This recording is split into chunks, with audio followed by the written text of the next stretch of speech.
বিশ্ববিদ্যালয়ের সঙ্গে অধিভুক্ত সরকারি 7 কলেজের সম্মানজনক পৃথককরণের বিষয়টি সিদ্ধান্ত নেওয়া হয়েছে।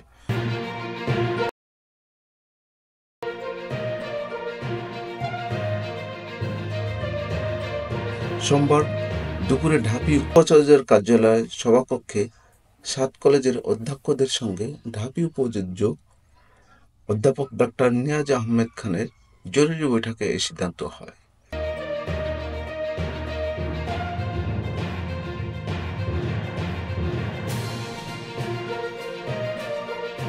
উপাচার্য জানান, অধিভুক্ত সরকারি 7 কলেজের শিক্ষার্থীদের ভর্তি কার্যক্রম পরিচালনা সংক্রান্ত পূর্ববর্তী সিদ্ধান্ত পরিবর্তন করে 1 বছর এগিয়ে এনে এবছর থেকেই অর্থাৎ 2024-25 শিক্ষাবর্ষের থেকে ঢাকা বিশ্ববিদ্যালয়ের অধীনে ভর্তি নেওয়া ব্যাপারে সিদ্ধান্ত নিতে হয়েছে।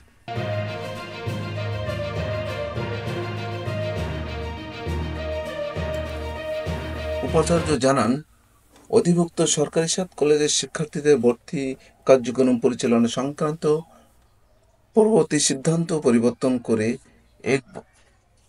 এক বছর এগিয়ে এনে এবছর থেকেই অর্থাৎ 2024-25 শিক্ষাবর্ষে থেকে ঢাকা বিশ্ববিদ্যালয়ের অধীনে ভর্তি নেওয়ার ব্যাপারে সিদ্ধান্ত গৃহীত হয়েছে।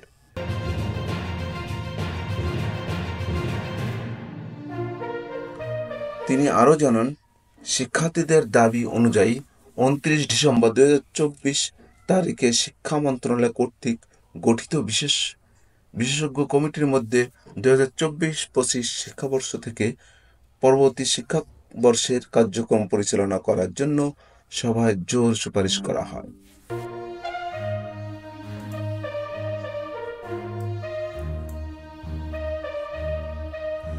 সাত কলেজের শিক্ষার্থীদের 4 ঘন্টা আলটিমেটাম স্বতন্ত্র বিশ্ববিদ্যালয়ের দাবি। এছাড়া 2024-2025 শিক্ষাবর্ষে থেকে শিক্ষার্থীদের দাবি অনুযায়ী আসন সংখ্যা ও ভর্তি ফি নির্ধারণ যাবতীয় বিষয় মন্ত্রণালয় কর্তৃক গঠিত বিশেষজ্ঞ কমিটি সিদ্ধান্ত গ্রহণ করবে। সিদ্ধান্ত অনুযায়ী যেসব শিক্ষার্থীরা বর্তমানে ঢাকা বিশ্ববিদ্যালয়ের চলমান শিক্ষা কার্যক্রমের অধীনে রয়েছেন, তাদের ক্ষেত্রে বিশ্ববিদ্যালয় স্বতন্ত্র দায়িত্বশীল থাকবে, যেমন তাদের শিক্ষা জীবন কোনোভাবেই ক্ষতিগ্রস্ত না হয়। শিক্ষা কার্যক্রমে সচল রাখার জন্য সভা সকলকে ঐক্যবদ্ধ ও নিজ নিজ অবস্থান থেকে দায়িত্বশীল ভূমিকা পালনের আহ্বান জানিয়েছেন উপাচার্য নিয়াজ আহমেদ খান। ঢাবি উপাচার্য অধ্যক্ষ ডক্টর মামুন আহমেদের বিরুদ্ধে অশোভন আচরণের অভিযোগে রোববার সন্ধ্যায় সায়েন্স ল্যাব মোড়ে অবরোধ করেন 7 কলেজের শিক্ষার্থী। পরে রাত 10টার দিকে তারা উপাচার্য বাসভবন ঘেরাও করতে গেলে নীলক্ষেত এলাকা ঢাবি শিক্ষার্থীদের সঙ্গে ধাওয়া পাল্টা ধাওয়া ঘটে।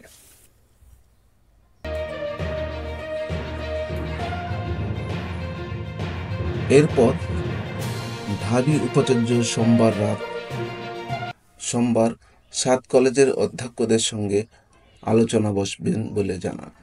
জাতীয় বিশ্ববিদ্যালয়ের উপর চাপ কমাতে 2017 সালে 17 ফেব্রুয়ারি ঢাকা কলেজ, ইডেন মহিলা কলেজ, সরকারি শহীদ সোহরাওয়ার্দী কলেজ, কবি নজরুল সরকারি কলেজ, বেগম বদরুন্নেসা সরকারি মহিলা কলেজ, মিরপুর সরকারি বাংলা কলেজ ও সরকারি তিতুমির কলেজকে ঢাকা বিশ্ববিদ্যালয়ে অধিভুক্ত করা হয়।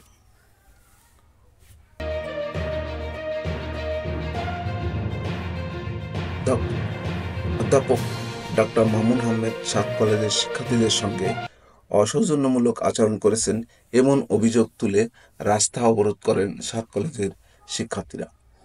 পরে মধ্যরাতে ঢাকা বিশ্ববিদ্যালয়ের শিক্ষার্থীদের সঙ্গে তাদের সংঘর্ষ হয়। এতে উভয় পক্ষের অন্তত 20 জন শিক্ষার্থী আহত হন।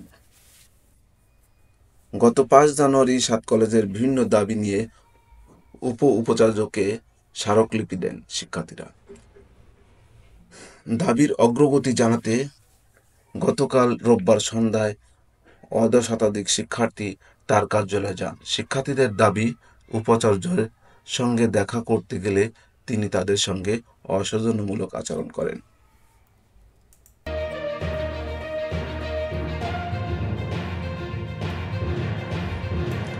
রাজধানীর মিরপুর রোডে সায়েন্স ল্যাব রোড মোড়ে অবরোধ করেছেন ঢাকা বিশ্ববিদ্যালয়ের ঢাবি 7 কলেজের শিক্ষার্থীরা।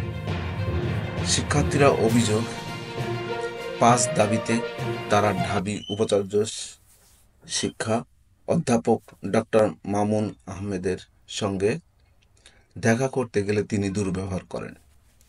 এরপর তারা সড়ক অবরোধ করেন। সড়ক অবরোধ করার শিক্ষার্থীরা জানান, ভর্তি পরীক্ষা অযৌক্তিক, কোটা পদ্ধতি বাতিল সহ 5 দাবি অগ্রগতি জানাতে তারা ঢাবি উপাচার্যের সঙ্গে দেখা